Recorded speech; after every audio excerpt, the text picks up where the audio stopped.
తమ భూ సమస్యలు పరిష్కరించాలని అశ్వారావుపేట నియోజకవర్గం రామన్నగూడెం నుంచి పాదయాత్రగా కలెక్టరేట్ కు చేరుకున్న ఆదివాసులు అశ్వారావుపేట మండలం రామన్నగూడెంలోని సర్వే నెంబర్లు 30, 36, 39లో గల భూములను తమకి అప్పగించాలని కోరుతూ ఆదివాసులు 70 కిలోమీటర్ల దూరంలో ఉన్న కలెక్టరేట్ కు పాదయాత్రగా తరలివచ్చారు. జోరు వానను సైతం లెక్క చేయకుండా కలెక్టరేట్ ఎదుట బైఠాయించి తమ సమస్యలను పరిష్కరించాలంటూ ఆదివాసులు నినాదాలు చేశారు. ఈ సందర్భంగా గ్రామస్తులు మాట్లాడుతూ అశ్వారావుపేట మండలంలోని రామన్నగూడెం సర్వే నెంబర్లోని భూములను హైకోర్టు ఇచ్చిన ఆదేశాలను గతంలో కలెక్టర్ ఇచ్చిన ఆదేశాలను అమలు చేయాలని డిమాండ్ చేస్తున్నట్లు తెలిపారు. మా భూములను మాకు అప్పగించాలని కోరుతున్నట్లు తెలిపారు. మా భూములను మాకు అప్పగించడానికి ఎందుకు నిర్లక్ష్యం చేస్తున్నారని ప్రశ్నించారు. మా పట్టా భూములు మాకు అప్పగించండి అని కోరుతున్నామని, అటవీ భూములు మాకు అవసరం లేదంటూ తేల్చి చెప్పారు. మా భూములు మాకు అప్పగించేంత వరకు పోరాటం ఆపేది లేదంటూ హెచ్చరించారు. అనంతరం జేసీ వేణుగోపాల్కు మెమోరాండం సమర్పించారు.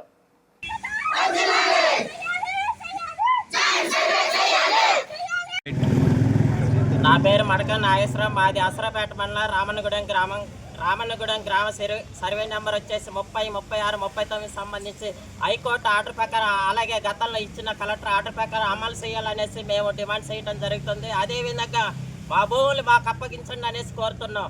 మా భూములు అప్పగించడానికి ఎందుకు నిర్లక్ష్యం చేస్తున్నారు అనేసి తెలియదు. ఒకవేళ అటవీ భూములు ఉంటే మాకొద్దు, అవసరం లేదు, మా పట్టా భూములు మాకు కావాలనేసి అంటున్నాం. లంకల్పల్లి అనేసి రిజర్వ్ ఫారెస్ట్, రామన్నగూడెం అనేసి రెవెన్యూ, ఒక్క రామన్నగూడెం అనేసి వాళ్ళకి అటవీ శాఖ వాళ్ళకి ఇచ్చుంటే మాకు 1 ఎకరం కొనొద్దు. ఓపెన్ ఛాలెంజ్ చేస్తున్నాం. మీడియా ముందుకు రావాలనేసి కోరుతున్నాం. అదేవిధంగా మా భూములు అప్పగించేంత వరకు మా పోరాటాన్ని ఆపేది లేదు.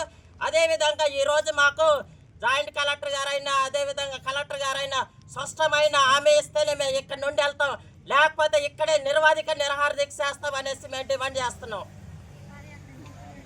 పట్టా భూములు మాయి 30, 36, 39 సంబంధించి పట్టా భూములు 573 ఎకరాలు 20 కుంటల భూమి హైకోర్టు మాదనేసి స్పష్టమైన ఆర్డర్ కూడా ఇవ్వటం జరిగింది. ఆ ఆర్డర్ని ఇంప్లిమెంటేషన్ చేయమనేసి అంటున్నాం. ఆ ఆర్డర్ మీద హైకోర్టుకి అటవీ శాఖ వాళ్ళు వెళ్తే వాళ్ళకి వ్యతిరేకంగా హైకోర్టు తీర్పు ఇవ్వటం జరిగింది 10 సంవత్సరాల క్రితం. 10 సంవత్సరాల నుండి మేము పోరాటం చేస్తున్నాం. మా భూములు మాకు అప్పగించండి అనేసి. అటవీ శాఖ అధికారులు ఎందుకు నిర్లక్ష్యం చేస్తున్నారో తెలియదు.